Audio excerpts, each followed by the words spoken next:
Today is Friday, November 24th, and this is Friday 5 at 5 with the Denver Public Library. My name is Dodie. I'm a librarian at DPL Central Library, and in 15 minutes or less, we'll have you up to speed on 5 new titles out this month that we can't wait for you to read or listen to. Please note that new titles may not be added to Overdrive until after publication date. So if you don't see the titles in ebook or e-audio format, please check back. A great activity for the fall and holiday months are do-it-yourself beeswax wraps. Join us at the Montbello Branch Library 4 to 5:30 p.m. as we craft our fun and sustainable beeswax wraps with Alicia Richardson. With this workshop, you will create the perfect storage solution that is both beautiful and environmentally friendly. This program is for all ages and is limited to 25 participants. More information at the link below. Idea Labs are the perfect creator and maker spaces for the upcoming crafting season. These are free community spaces to make things. Do you need to produce videos, create games, make music, or learn about electronics? We aim to provide the tools and resources you need to make your projects happen. The tools available from lab to lab. Please check the equipment and software list to find the space that has what you need. The lab is free to anyone. No library card necessary. We have Idea Labs at our Hadley, Hamden, Montbello, Rodolfo Corky Gonzalez, and Sam Gary branches. More information at the link below. Now time for the books. The first title is Rebecca, Not Becky by Christine Platt.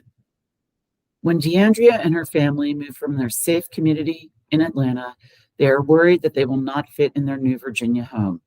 It's clear that as the only Black family in the community, there will be a lot to acclimate to. DeAndrea is heartbroken to leave her comfortable life, and between her mother-in-law's Alzheimer's diagnosis, her daughter starting kindergarten, and the overwhelming whiteness of rolling hills, she finds herself struggling to adjust to her new community. To ease the transition, her therapist proposes a challenge: make a white girlfriend. Rebecca, a neighbor, is doing her best and soon learns that being a friend and an ally is a lot more than just reading some articles. The plot is ripped right out of the headlines and infused with real-life news stories. There is much to explore here: motherhood, race, class, aging, and family situations. If you missed Kylie Reed's breakout novel, Such a Fun Age, give it a read now. It's a look at how race and privilege collide in a made family. To see this tension fully illustrated, pick up All Your Racial Problems Will Soon End, the cartoons of Charles Johnson. Peter Bellerby, the author of The Globe Makers, The Curious Story of an Ancient Craft, is the founder of Bellerby and Company Globe Makers, the world's only makers of custom globes. His team of skilled craftspeople make exquisite terrestrial, celestial, and planetary globes for customers around the world. Bellerby's story began after his attempt to find a special globe for his father's 80th birthday. Failing to find anything suitable, he decided to make one for himself, which took him on an extraordinary trip of rediscovering this forgotten craft. The chapters of The Globe Makers take us through every step of how to build a globe, or earth apples as they were first known, and includes fascinating vignettes on history, art history, astronomy, and physics, as well as the day-to-day craftsmanship at the workshop itself. Globe making is a forgotten craft, one that fuses art and science, engineering and geography, astronomy and myth, and adds a dose of imagination. The book weaves these larger themes into the story of globe making. Although the craft may have been forgotten, Bellerby's journey has put it back on the map. This beautiful book uses illustration, photography, and narrative to tell the story of our globe and many different globes it has inspired. Guitar, The Shape of Sound, 100 Iconic Designs by Alton Guilfoyle is a delight for design enthusiasts and music aficionados alike. This latest book charts the development of this pillar of popular music and the charismatic performers who have used the guitar to transform our lives. Globes and guitars aren't your jam? Maybe you can find some holiday joy in the wreaths, fresh, foraged, and dried floral arrangements by Terry Chandler and Katie Smythe. Our next book is Calamity by Constance Fay. Temperance Reed, banished from the wealthy and dangerous 15 families, just wants to keep her crew together on their shaky but well-loved ship, the Quest, after their feckless captain ran off with the intern. When a member of one of the families temporarily joins the crew for a mission, Temper's strengths and weaknesses are both tested. She's drowning in debt, and revolutionary new engine technology is about to make the Quest obsolete. Enter Arcadio Escajeda, second child of the terrifying Escajeda family. He is the thorn in Temper's side as they're sent off on a scouting mission on the backwater desert planet of Herschel II, a mostly barren planet not claimed by anyone, to look for a new rare mineral that will change space travel. They throw sparks every time they meet, but Temper's suspicions of his ulterior motives only serve to fuel the flames between them. Despite volcanic eruptions, secret cultists, and deadly galactic fighters, the greatest threat on this mission may be to Temper's heart. The world building is wonderful, with engaging characters, and the touch of socio-political commentary adds impact to the story. Girlfriend on Mars by Deborah Willis is a funny, poignant, and page-turning debut novel that skewers billionaire-funded space travel in a love story of interplanetary proportions. A diplomatic tour of a research station dedicated to preventing the explosion of the Sinestro system's sun ends with the whole structure imploding and a mismatched crew escaping together on a self-flying ship in Starbringer by Tracy Wolff and Nina Croft. What could go wrong? Camilla Nadesan's new book, Care, The Highest Stage of Capitalism, is a fiery critique of capitalist care relations and the economic profit extracted from care. Care traces the history of the care economy and calls for radical alternatives to our exploitative, profit-driven system.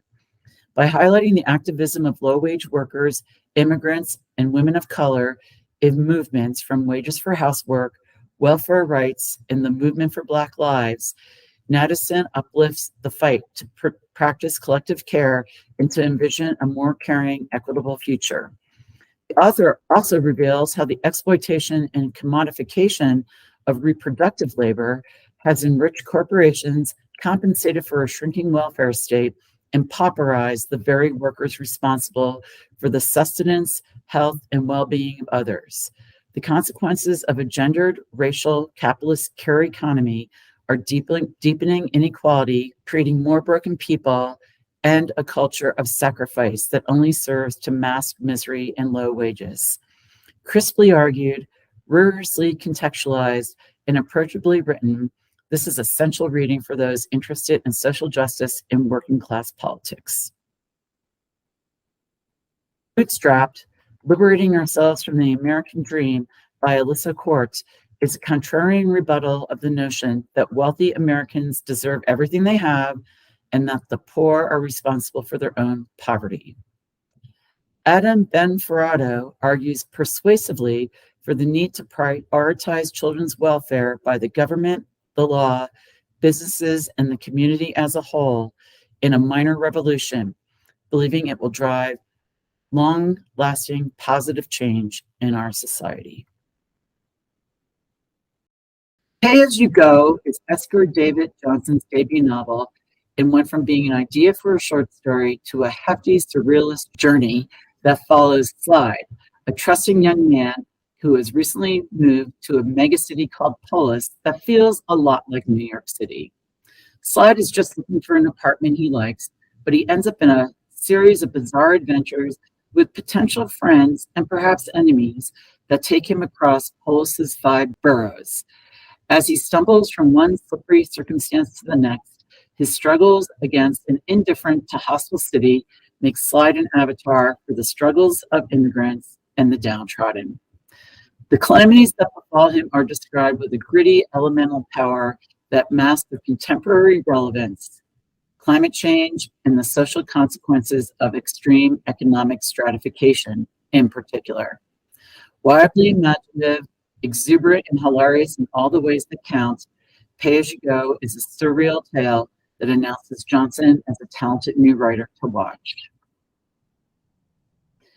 An expulsion from home and from school, Feed the Friction, and We Are a Haunting by Tyra White, which follows 3 generations of a working class family and their inherited ghost in a story of hope and transformation.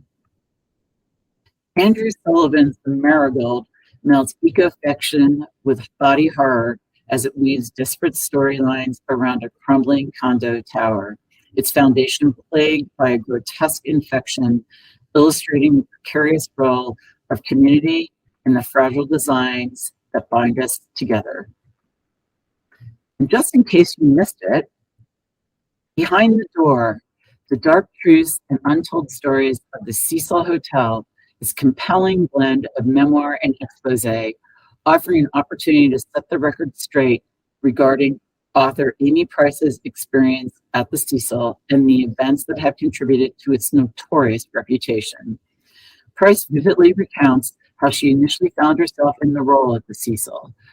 Originally brought in for a brief 3D interior design assignment aimed at modernizing a portion of the hotel, her success in this endeavor led to her prolonged involvement. Before long, she would become the manager of the Cecil, seeking to make it more welcoming and correct its notoriety, not helped by sitting at the foot of Skid Row, or the fact that since its opening in 1927, there had been any number of deaths by suicide, and had residents such as serial killers Richard Ramirez and Jack Unterweger. She cared about guests and residents alike, though she faced challenges on many fronts, with over 80 people dying during her decade of service. Among them was Elisa Lam, whose tragic death became the subject of a Netflix documentary crime series, Crime Scene, The Vanishing of the Cecil Hotel, that has captivated millions and led to its own controversies and unwarranted personal attacks on Amy. To dig in a bit further on the Elisa Lam case at the Cecil, check out Gone at Midnight, The Mysterious Death of Elisa Lam by Jake Anderson, who chronicles eye-opening discoveries about who Elisa Lam really was and what or whom she was running from.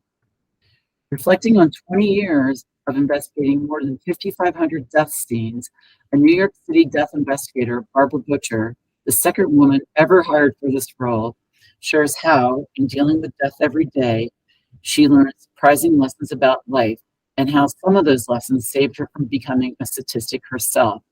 In her book, What the Dead Know, Learning About Life as a New York City Death Investigator. That's all for this month.